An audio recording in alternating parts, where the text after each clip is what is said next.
En la formación de equipos móviles y seguridad vial, recomendamos, porque esta información que se presenta es una síntesis del material de estudio de la formación CISO respectiva, es decir, un apoyo visual y audible previa a la realización de la evaluación misma, que se comunique con su supervisor CISO para que le facilite los materiales de estudio, los lea detenidamente para poder comprender mucho mejor esta presentación y proceder a la evaluación y obtener una calificación mínima del 75% para aprobar.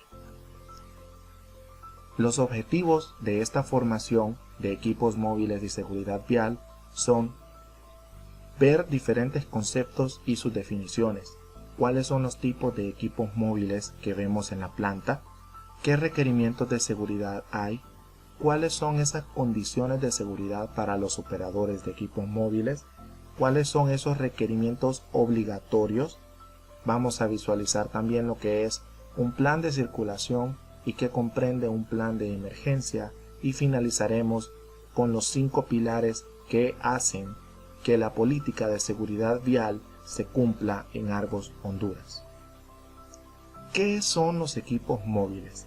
Generalmente se entiende por equipo móvil a todo aquel equipo terrestre que tiene la capacidad de trasladarse de un lugar a otro de manera autónoma, siempre que sea operado por un operador o conductor, y cuyo fin puede ser la realización de actividades tales como transporte de materiales, personas o equipos, así como también la realización de actividades especializadas como movimiento de tierras, elevación de cargas y elevación de personas, entre otras.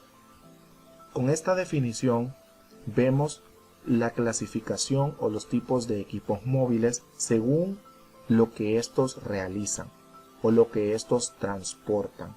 En este caso tenemos los transportes de personas, y en estas incluye los vehículos particulares y los transportes de pasajero o unidades de transporte de pasajero. Los transportes de materiales contemplan lo que son los camiones, las rastras, las volquetas, los dumpers, trailetas, camiones cisternas. Los equipos de izaje son las grúas, brazos articulados, montacargas, plataformas elevadoras, y en los especializados tenemos lo que son las excavadoras y retroexcavadoras, las cargadoras y minicargadoras, las barredoras industriales y los camiones aspersores. Vamos a comenzar viendo cada tipo de equipo móvil y la función que estos realizan. Los transportes de personas son estos vehículos destinados al transporte seguro y confortable de personas, y vemos dos tipos: los vehículos particulares, que tienen la capacidad de llevar hasta 6 personas de manera segura y confortable, y tenemos el transporte de pasajeros o las unidades de transporte de pasajeros mucho más grande, como los buses, que pueden llevar pasajeros de manera segura y confortable, y generalmente son más de 8 personas. Tenemos los transportes de materiales, que son vehículos diseñados específicamente para el transporte de cargas, y pueden existir diferentes tipos según la capacidad de carga y la manera de contener estos materiales. Dentro de ellos tenemos los camiones, que están diseñados para el transporte de herramientas, equipos y materiales contenidos en empaques y embalajes. Acá también se clasifican lo que son los vehículos pickups de cabina sencilla. Tenemos las rastras, que a diferencia de los camiones, estos pueden tener una capacidad mayor en cuanto a su almacenamiento, y esta capacidad va a variar o es acorde a la cantidad de ejes que éste tenga. Tenemos las volquetas, que están también diseñadas para el transporte de materiales, pero específicamente a granel, debido a que el material es transportado en su cuba que contiene debidamente ese material, y su capacidad varía de acuerdo a la cantidad de ejes. Los dumpers, del término inglés que significa motovolqueta o autovolqueta, es un equipo especializado para transportar materiales de minas a cielo abierto y cantera. Su capacidad puede llegar hasta 500 toneladas de material que puede transportar. La traileta, al igual que las volquetas, tiene la capacidad de descargar elevando la cuba que contiene el material. Su capacidad es mucho mayor que las volquetas, pero también lo es el riesgo de volcamiento al momento que se realiza la descarga del material. Las cisternas y los mixers son diseñados especialmente para el transporte de cemento a granel. Para la carga y descarga de este se desarrollan procedimientos especiales debido a los riesgos que representan este tipo de actividades. Dentro de los equipos de izaje, que son aquellos que se consideran especializados y son diseñados especialmente para el izaje de cargas o de personas y cuentan por lo tanto con un dispositivo de seguridad que permite realizar estas actividades de manera segura y confiable. Se caracterizan además por trasladarse de un lugar a otro de manera autónoma. Dentro de estos tenemos las grúas, que están diseñados y utilizados estrictamente para el izaje de cargas y pueden realizar izajes con características complejas como cargas muy pesadas, lugares muy altos o de difícil acceso. Tenemos lo que son los montacargas, que son diseñados para el izaje de cargas ordenadas en tarimas de madera o láminas plásticas, cuyo peso no exceda las 5 toneladas. No se recomienda como medio de transporte cuando las distancias son muy largas o los sitios de circulación no estén controlados, ya que la velocidad no excede de 25 km por hora en este tipo de equipos móviles. Los brazos articulados se utilizan en actividades ejecutadas en altura, donde las personas están expuestas al riesgo de caída y donde otras soluciones, como escaleras o andamios, no son posibles por las condiciones del lugar. Es exclusivo para el izaje de personas y cargas muy livianas como las herramientas portátiles. Las plataformas elevadoras se utilizan en actividades ejecutadas en alturas y su uso sustituye a los andamios. Posee una plataforma que se desplaza de manera vertical únicamente. Tiene mayor capacidad de carga que el brazo articulado, pero menos flexibilidad de movimiento. Y en comparación a los andamios, permite llegar a sitios mucho más altos en menor tiempo y en menor riesgo. Otros equipos especializados que vemos es que en el proceso productivo del cemento existen algunas actividades que requieren el uso de equipos móviles especializados para poder ser realizadas. Entre estas tenemos para movimientos de tierra, limpieza, aspersión de agua, entre otras. Y es aquí donde entran las excavadoras y retroexcavadoras. Una excavadora es una máquina autopropulsada sobre ruedas u orugas con una estructura capaz de girar al menos 360 grados, que excava terrenos o carga, eleva, gira y descarga. La retroexcavadora incide sobre el terreno excavado de manera de arriba hacia abajo. Las cargadoras y minicargadoras es una máquina de uso frecuente en proyectos de construcción. Sirve para apartar objetos pesados del terreno de construcción y mover grandes cantidades de material en poco tiempo. Las barredoras industriales se utilizan en las labores de limpieza externa, sea en calles o en aceras, donde la cantidad de materiales derramado es tan grande que se requeriría una cantidad numerosa de personas para hacer la limpieza, y que además realiza la recolección de ese material derramado para luego depositarlo en un sitio destinado para eso. Los camiones aspersores son utilizados para realizar también actividades de limpieza y reducción de polvo suspendido en el aire en calles y en caminos de acceso. Es un camión con dispositivos de aspersión. En estos momentos de crisis mundial debido al COVID-19, es utilizado para realizar lo que es la desinfección en las mismas áreas descritas anteriormente. Los requerimientos de seguridad que se toman en consideración para los equipos móviles son los siguientes. Algunos de ellos son aplicables en todos los tipos de equipos móviles, sean estos transportes de personas, transportes de material, equipos de izaje o especializados, y otros únicamente en ciertos tipos de equipos móviles. El parabrisas y limpiaparabrisas óptimo, por ejemplo, este es requerido en todos exceptuando al equipo de izaje, que este será cuando aplique. Retrovisores óptimos, luces en buen estado, vehículos limpios, bocina en buen estado, cinturón de seguridad de 3 puntos en buen estado, reposacabezas para el asiento del conductor, tacos de goma en los pedales, el kit de emergencia, que está formado por el botiquín, linterna, 2 conos, herramientas y extintor, el sistema de posicionamiento global o GPS, las cuñas, la alarma de retroceso y los permisos del mismo vehículo son requerimientos para todos los tipos de equipos móviles, para personas, materiales, izaje y especializado. La luz estroboscópica y la cinta reflectiva del remolque solo no son aplicados en el transporte de personas, y los remolques en buen estado solamente aplica en los transportes de materiales. Todos los equipos deben mantenerse en un perfecto estado de operación. Un equipo móvil inseguro debe ser retirado inmediatamente de la operación. El propietario debe de asegurarse que los equipos móviles reciban el mantenimiento preventivo recomendado por el fabricante en los plazos correctos. Las consideraciones de seguridad para operadores de equipos móviles son varias. Una de ellas es el cinturón de seguridad. Todos los equipos móviles deben contar con cinturones de seguridad de 3 puntos de anclaje y el uso de los mismos es obligatorio.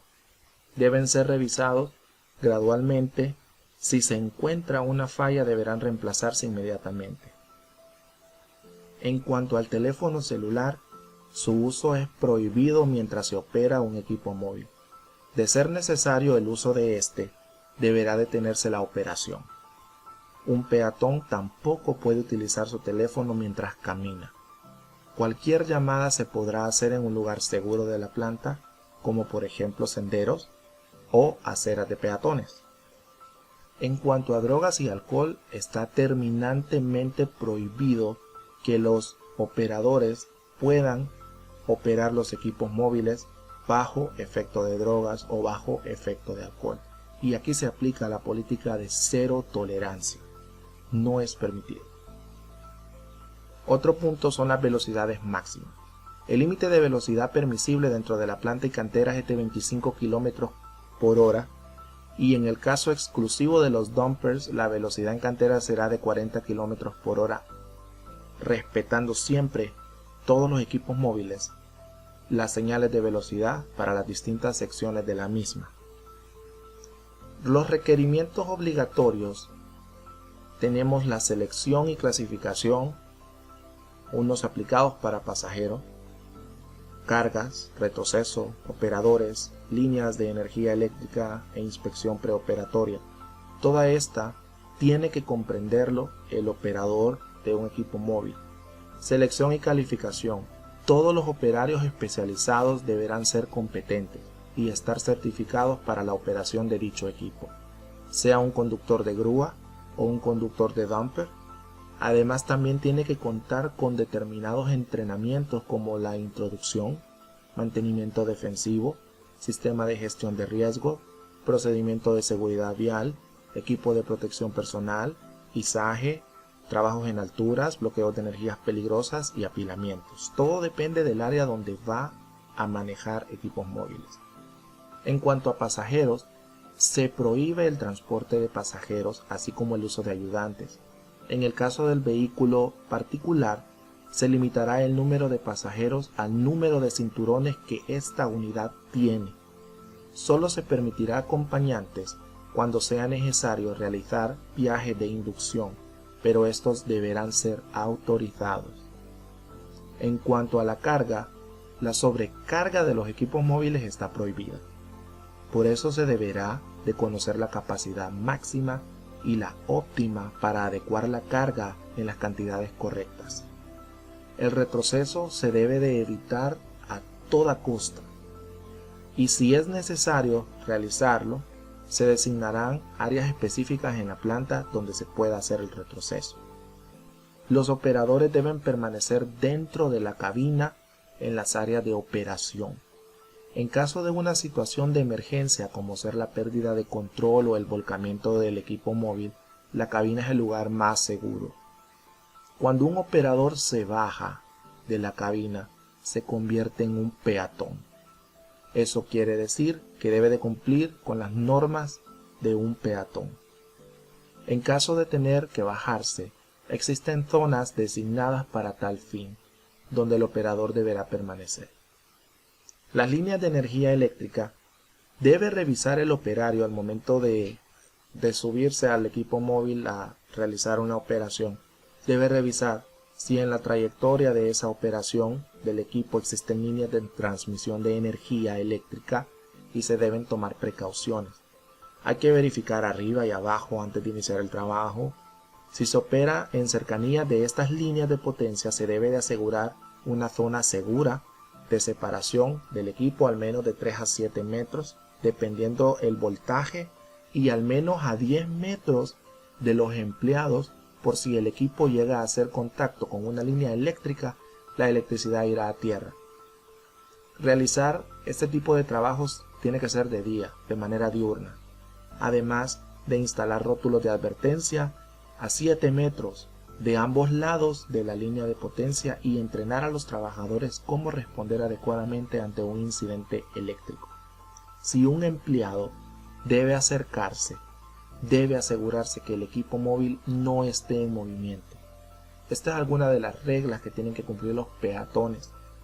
Y recordemos lo anterior, cuando un operador se baja de la cabina, también se convierte en peatón. En la inspección preoperatoria, es decir, antes de la operación, esta inspección se realiza antes de dar marcha al equipo móvil. El objetivo es velar porque el equipo móvil se encuentre en condiciones adecuadas para realizar su labor. Debe realizar esta inspección y llevar un registro de las mismas. Asegurar los puntos óptimos tocados anteriormente a través de un checklist, que así se llama el formato que se utiliza para llevar a cabo la inspección. Los operadores tienen la autorización de detener la operación del equipo móvil el cual se considera inseguro. Deberá ser retirado de operación, estacionado, acuñado y con las llaves de la ignición removidas.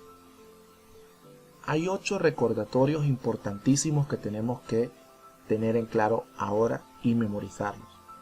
Cuando un operador se baja de la cabina se convierte en un peatón. Toda persona debe atender la formación de equipos móviles, que es la que está recibiendo en este momento. Hay que evitar acercarse a un equipo móvil cuando esté en funcionamiento. Evitar hablar por teléfono mientras camina y también si está operando un equipo móvil. Mantenga una zona de separación segura entre las personas y el equipo móvil. Nunca acercarse a un equipo móvil por la parte de atrás o en los puntos ciegos que estos tienen. Para conocer los puntos ciegos de un equipo móvil, es bueno que se aboque a su supervisor CISO para que pueda facilitarle esa información según el tipo de equipo móvil que trabaja o que hay en el área donde va a trabajar. Hay que evitar caminar entre el equipo móvil y cualquier objeto fijo. Y reconozca la ubicación de los puntos ciegos, como mencionaba anteriormente, para evitar estar en esa posición que nos puede llevar a tener una lesión. El plan de circulación comprende diferentes puntos, los cuales son, primero, colocado en la entrada de las instalaciones. Este plan se debe colocar en la entrada de las instalaciones de la empresa y debe ser legible para la población involucrada.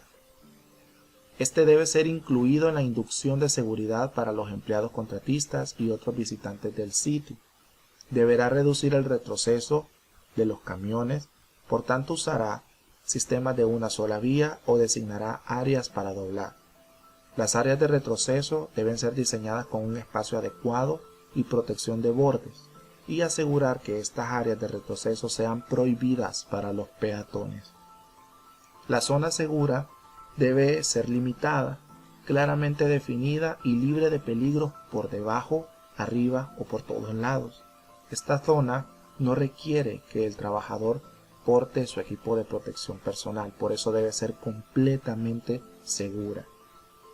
Los peatones deben mantenerse separados del equipo móvil. Cuando sea posible, usarán rutas de tráfico separadas, pasos peatonales y rutas de seguridad designadas. Una buena iluminación ayudará a reducir riesgos, además de otros requerimientos como velocidad, retroceso y visibilidad. Los patrones de tráfico deben estar bien organizados y adecuadamente marcados. Los rótulos de alto y ceder en las zonas restringidas deben estar claramente colocados y se deben de respetar.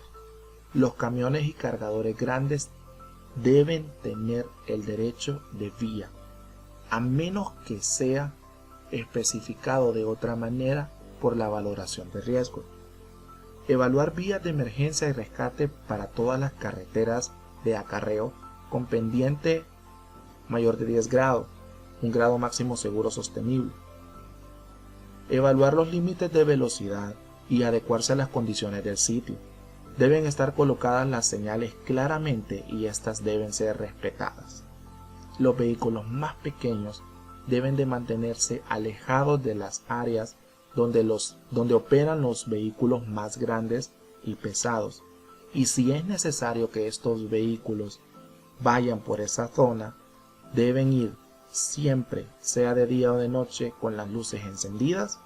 Deben portar, por lo tanto, si van a la zona industrial, deben tener una luz estroboscópica y tienen que tener contacto visual con los vehículos grandes y pesados. Hacerse notar que van a pasar, que necesitan movilizarse para evitar cualquier riesgo o cualquier lesión.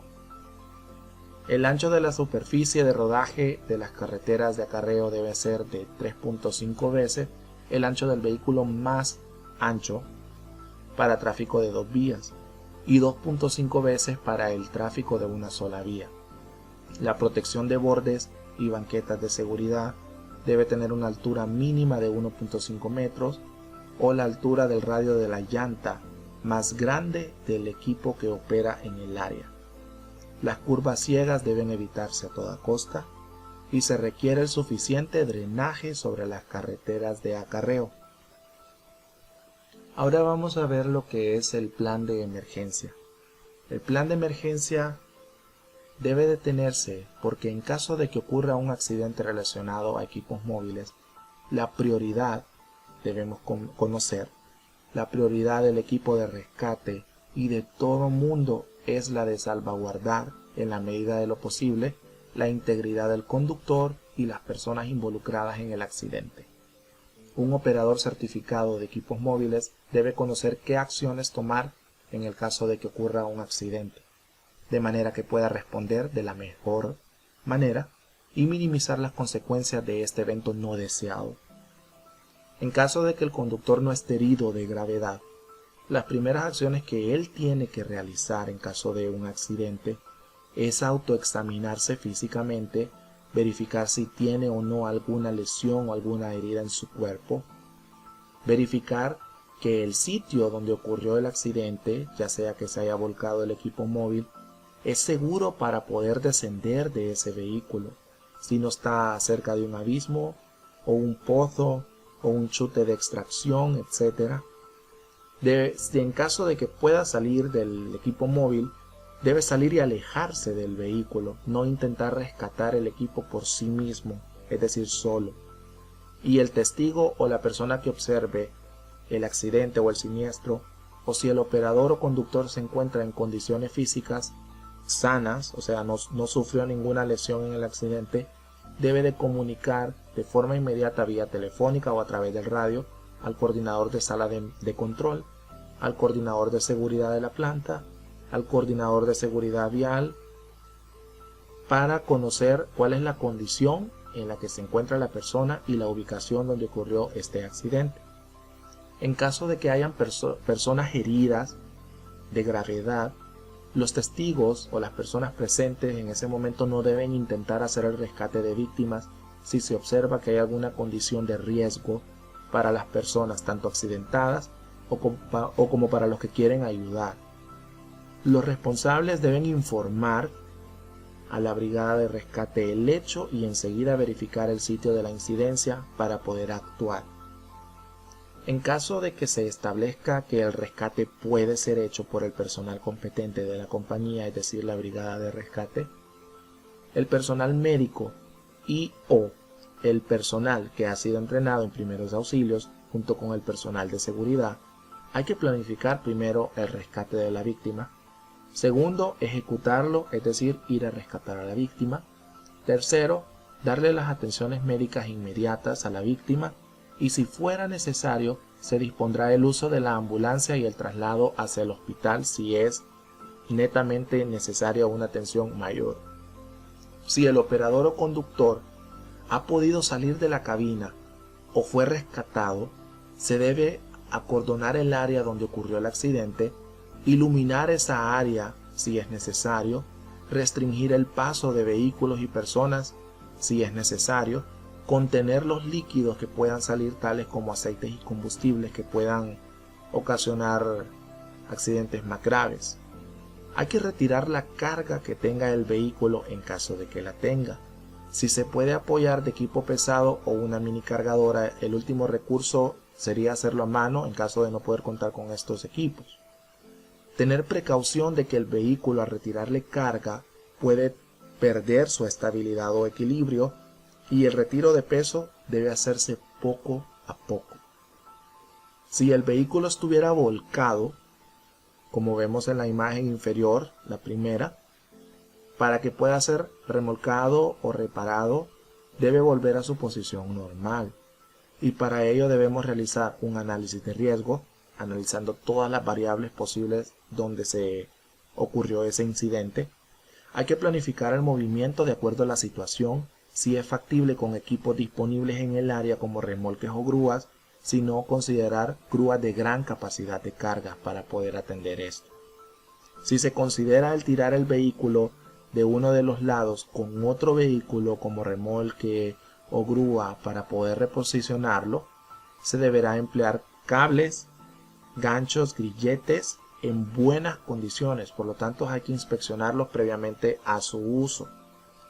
Nadie debe estar como espectador en el área de operación de remolque o tensión con cable, excepto los conductores en la cabina de los vehículos de rescate previniendo una rotura del cable. Una vez reposicionado el vehículo, deberá conducirse o ser remolcado a un área segura. Antes de realizar cualquier acción, tenemos que recordar que el rescate de la víctima debe ser realizado sin poner en riesgo la vida de las personas que están realizando ese rescate. Ahora vamos a hablar un poco de lo que es la seguridad vial. ¿Qué es la seguridad vial?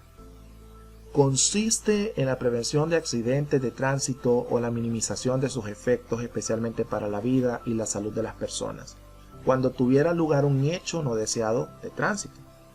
También se refiere a las tecnologías empleadas para dicho fin en cualquier medio de desplazamiento terrestre, sea este autobús, camión, automóvil, motocicleta, bicicleta o inclusive los peatones, es decir, a pie. ¿Qué es la política de transporte? Son un conjunto de principios que regirán las actividades relacionadas con el transporte como un compromiso de Argos Honduras en brindar a nuestros empleados transportistas, conductores contratistas, clientes, visitantes y toda la comunidad en general condiciones de trabajo seguras y saludables. Está desarrollada por la dirección de la empresa en conjunto con el Comité de Seguridad Vial. La política de transporte, para lograr su ejecución correctamente, tiene 5 pilares. Estos 5 pilares son necesarios para lograr la efectiva implementación y aplicación de la política de transporte.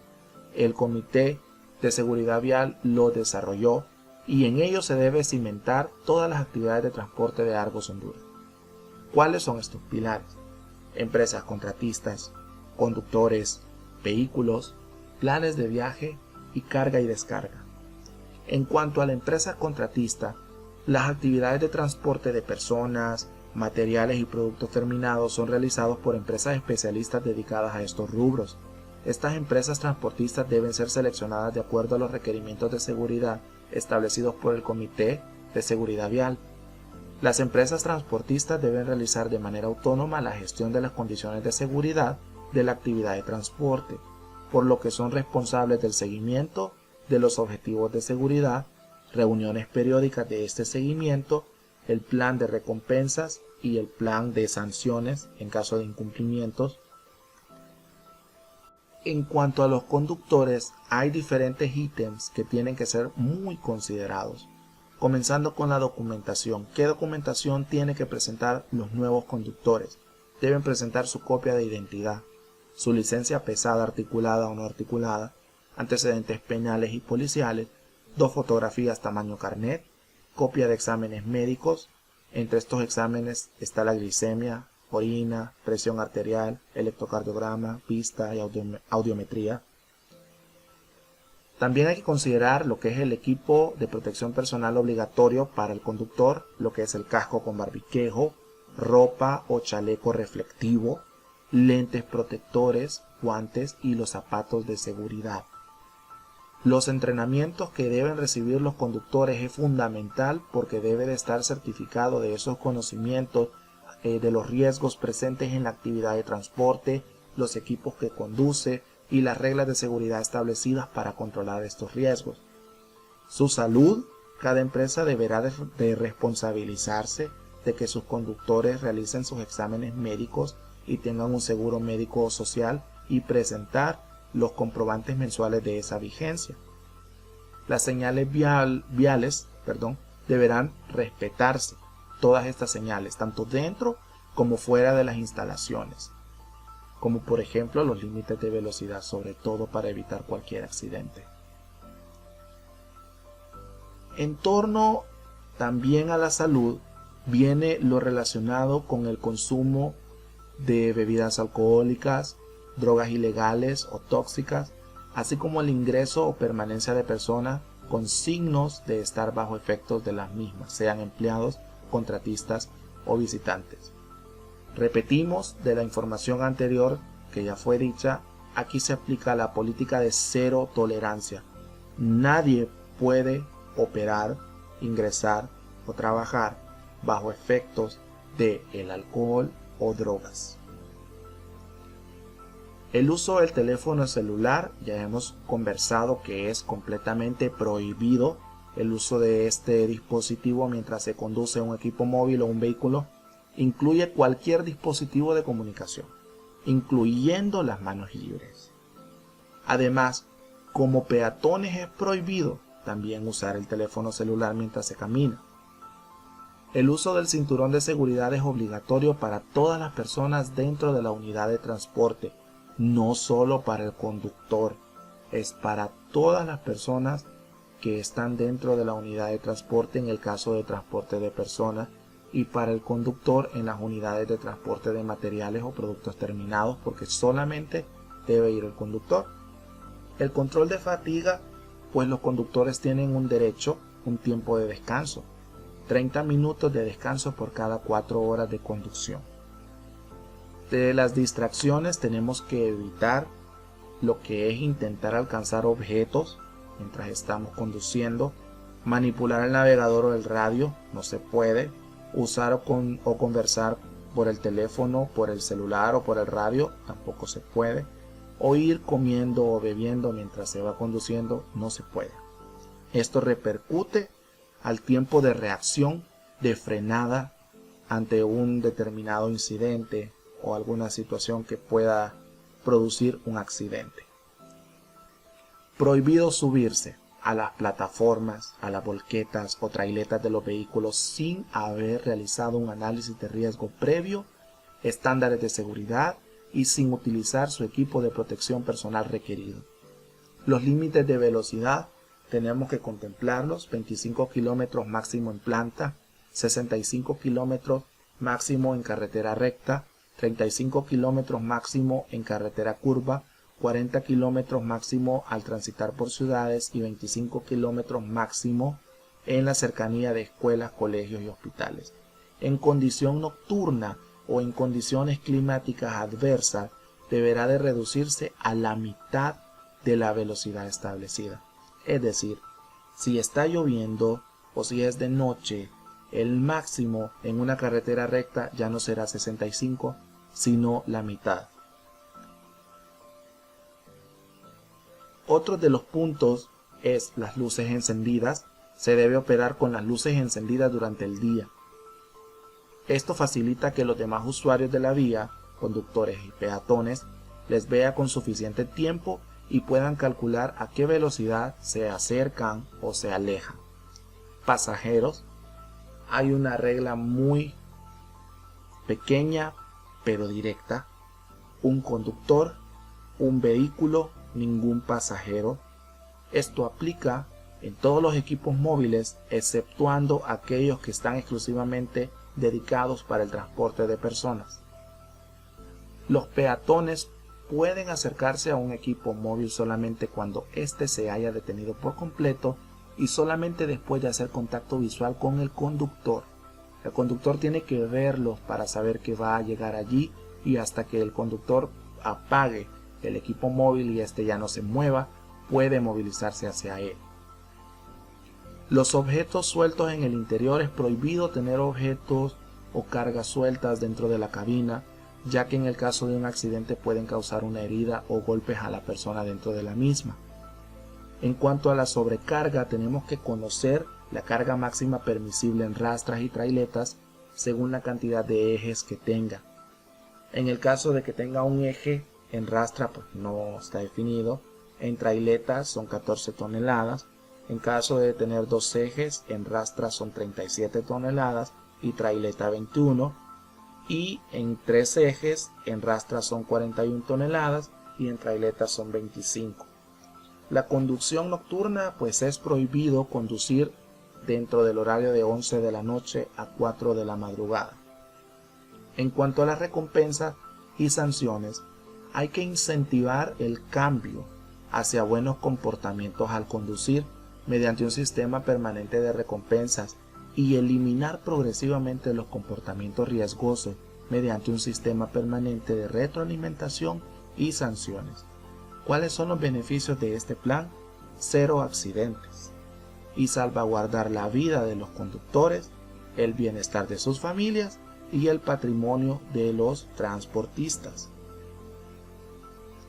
Otro de los pilares son los vehículos. Todos los vehículos serán inspeccionados rigurosamente en los siguientes puntos. En cuanto a la selección del vehículo, tiene que ser adecuado para el trabajo que va a realizar, teniendo en cuenta el tipo y duración de viaje en dado caso de transporte de materia prima o en caso de producto terminado. Los que son para el caso de la entrega de producto terminado debe ser apto para los sitios de los clientes. Se debe realizar una evaluación de riesgos de las instalaciones antes de enviar los vehículos por primera vez a lugares de alto riesgo, y esta debe ser realizada por el Departamento de Comercial y Logística. Las especificaciones del vehículo aplicado para vehículos propiedad de Argos Honduras, transportes de personas, producto terminado, ya sea en bolsa o a granel, contratados, vehículos propiedad del cliente. Esas especificaciones del vehículo aplican en todos ellos. El mantenimiento y revisión deben estar en óptimas condiciones para poder circular, y debe haber una evaluación periódica según las recomendaciones del fabricante, y todas las revisiones e inspecciones tienen que estar debidamente documentadas y validadas por un taller certificado. Se debe comprobar, debe haber comprobaciones previo al inicio de la marcha, es decir, diariamente se realiza la inspección preoperatoria, o sea, previo a iniciar sus operaciones, y estas deberán documentarse correctamente. En los vehículos de transporte de personas con capacidad menor a 7 personas, esta revisión se hará de manera manual y de manera semanal. Otro pilar es el denominado planes de viaje, y la información que debe contener el plan de viaje es la siguiente. Debe tener una ruta claramente definida y mapas de riesgos de todos los viajes. Estos deben estar al día y deben ser compartidos por todos los supervisores de seguridad de cada empresa contratista antes de cada viaje. Debe detallar curvas pronunciadas, mercados, lugares públicos, las horas del día cuando las personas salen de laborar. Las horas de trabajo seguro, recordemos, 30 minutos de descanso cada 4 horas, o 15 minutos de descanso cada 2 horas, o 10 horas de descanso mínimo en un día, y un día de descanso a la semana. Las velocidades de conducción son las establecidas por la ley de tránsito del país: en rectas 60 km por hora y en curvas 30 km por hora. La conducción nocturna está prohibida de 11 de la noche a 4 de la madrugada para vehículos de transporte de materias primas y productos terminados que necesiten hacer entregas en esos horarios. Solo se podrán autorizar por parte del director de compras y la cadena de suministro. El uso de cinturón de seguridad y luces encendidas durante la conducción es obligatorio. No usar el teléfono celular, nuevamente repetimos esta regla, durante la conducción. Los procedimientos en caso de averías o en caso de emergencias de cada empresa de transporte también tienen que estar dentro del plan de viaje, además de que el conductor tiene que tener conocimiento de cómo aplicarlo. Luego hay un monitoreo de la conducción durante el viaje, y es que las unidades tienen que tener su GPS, su sistema de posicionamiento global, operativo para poder obtener información de los viajes, los cuales deben ser analizados para tomar decisiones. Los datos que el conductor debe registrar como mínimo son la velocidad media y superior, la aceleración y desaceleración, las horas de conducción, las distancias recorridas, las paradas realizadas y frenados bruscos. Toda esta información es como mínimo que el conductor tiene que registrar en cada uno de los viajes que realiza. Cada 15 días se realizará una retroalimentación a los conductores como medio de mejoramiento en la conducción y el reconocimiento por un comportamiento seguro, así como si hay comportamientos inseguros como exceso de velocidad o no cumplir el plan, habrá que tomar medidas adecuadas. Recordamos la regla de pasajeros: un conductor, un vehículo, no pasajeros. El último pilar, carga y descarga, conlleva a que hay procedimientos específicos para poder brindar condiciones seguras durante estas actividades de carga y descarga, sea de producto terminado o sea de materias primas. Dentro de estos procedimientos tenemos la carga de cemento en bolsa, así como la descarga de cemento en bolsa, la carga de cemento a granel, así como la descarga del cemento a granel y la descarga de las materias primas. Si usted necesita conocer más a detalle sobre estos procedimientos, debe remitirse al Manual de Seguridad Vial para el conductor o a Supervisor CISO para la comunicación correspondiente según sea el caso. La información provista en esta presentación se basa de información en documentos anteriores, la cual fue actualizada, y la reestructuración de contenidos mismos con el acompañamiento de la oficina CISO de la planta Piedras Azules de Argos, Honduras, para fines formativos. Otra información que se haya utilizado de fuentes externas son acordes a la formación provista y personal con experiencia dentro de la compañía. Trabaja seguro, quédate con nosotros.